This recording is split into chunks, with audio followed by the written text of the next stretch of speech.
రాయలసీమ రగిలిపోతోంది. చంద్రబాబు చేసిన కుట్రకు అగ్గి మీద గుగ్గిలమవుతోంది.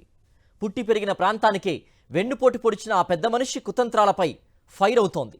రాయలసీమను సస్యశ్యామలం చేసే ఎత్తిపోతల పథకాన్ని అడ్డగోలుగా నిలిపివేసిన కుట్రపై తాడో పేడో తేల్చుకునేందుకు రంగం సిద్ధమవుతోంది. రాయలసీమ మొత్తం ఎడారి అయ్యే ప్రమాదం ఉన్నా సరే ఎలాంటి పాపభీతి లేకుండా చంద్రబాబు తన స్వార్థ రాజకీయాలకు అనుగుణంగా పనిచేయడం పట్ల రాయలసీమ ప్రజలు మండిపడుతున్నారు.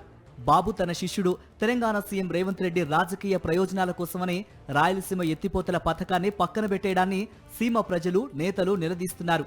ఈ నేపథ్యంలో సీమకు బాబు పొడిచిన వెన్నుపోటుపై వచ్చే నెల 1వ తేదీన కడపలో సమావేశాన్ని ఏర్పాటు చేసుకుని సమగ్రంగా చర్చించి భవిష్యత్తు కార్యాచరణను రూపొందించాలని నిర్ణయించారు వైఎస్ఆర్సీపీ నేతలు.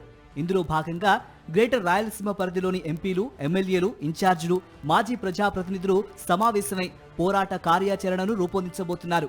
మార్చి 1న కడపలోని మేడా కన్వెన్షన్ హాల్లో ఈ సమావేశాన్ని నిర్వహించాలని నిర్ణయించారు. రాయలసీమ ఎత్తిపోతల పథకాన్ని కాపాడుకోవటానికి, తిరిగి దాని పనుల్ని ప్రారంభించేలా కూటమి సర్కార్పై ఒత్తిడి తీసుకురావటానికి ఏం చేయాలో ఆ సమావేశంలో నిర్ణయించబోతున్నారు.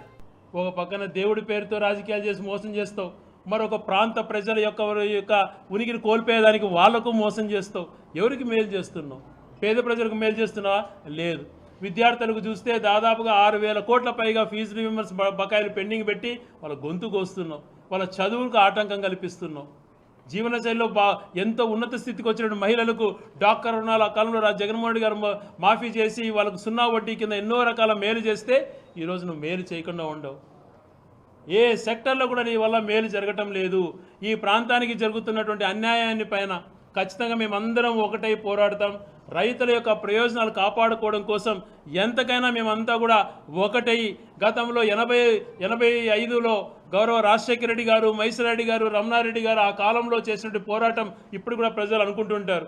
అంత ఆ స్ఫూర్తిని తీసుకొని మేము కూడా అవసరమైతే అందరము ఒకటై ఈ ప్రాంతాల యొక్క ప్రయోజనాలు కాపాడడం కోసం దీనిపైన నిరంతరం ప్రజలకు అవేర్నెస్ క్రియేట్ చేసి ప్రజల కోసం పోరాడతామని చెప్పి తెలియజేస్తున్నాం. సీమ ప్రజల తాగు, సాగునీటి అవసరాలను తీర్చడానికి, కరువును పారద్రోలడానికి ఎంతో సాహసోపేతంగా వైఎస్ జగన్మోహన్ రెడ్డి హయాంలో తెచ్చిన ప్రాజెక్టే రాయలసీమ ఎత్తిపోతల పథకం. అలాంటి మహత్తర ప్రాజెక్టును కూటమి పాలన మొదలైన తర్వాత పక్కన పెట్టేశారు చంద్రబాబు. శిష్యుడు రేవంత్ రెడ్డి కోసం ఆయన ఆ పని చేశారని రేవంత్ రెడ్డి ప్రకటించారు. చంద్రబాబుతో జరిగిన చీకటి ఒప్పందాన్ని సాక్షాత్తు రేవంత్ రెడ్డి తెలంగాణ అసెంబ్లీలో ప్రకటించేంత వరకు ఈ విషయం ఎవరికీ తెలియదు. అంత రహస్యంగా రాయలసీమ గొంతు కోశారు చంద్రబాబు. ఈ కుట్ర వెలుగులోకి రాగానే రాయలసీమ ప్రాంత ప్రజలు, మేధావులు, ప్రజా సంఘాలన్నీ పెద్ద ఎత్తున ఆందోళనలు చేస్తున్నాయి. ప్రతిపక్షమైన వైఎస్ఆర్ కాంగ్రెస్ పార్టీ నేతలు రాయలసీమ లిఫ్ట్ ప్రాంతాన్ని సందర్శించడంతో పాటు అక్కడ ఆగిపోయిన పనుల్ని పరిశీలించారు. కూటమి ప్రభుత్వ తీరును ఎండగట్టారు. ఎత్తిపోతల పథకం పనులను ప్రారంభించేలా ప్రభుత్వంపై ఒత్తిడి తీసుకురావాలని నిర్ణయించారు. ఈ నేపథ్యంలోనే వైఎస్ఆర్ కాంగ్రెస్ పార్టీ కీలక నిర్ణయం తీసుకుని మార్చి 1న కడపలో ప్రత్యేక సమావేశాన్ని ఏర్పాటు చేసింది. అందులో భవిష్యత్తు కార్యాచరణను వెల్లడించబోతున్నారు.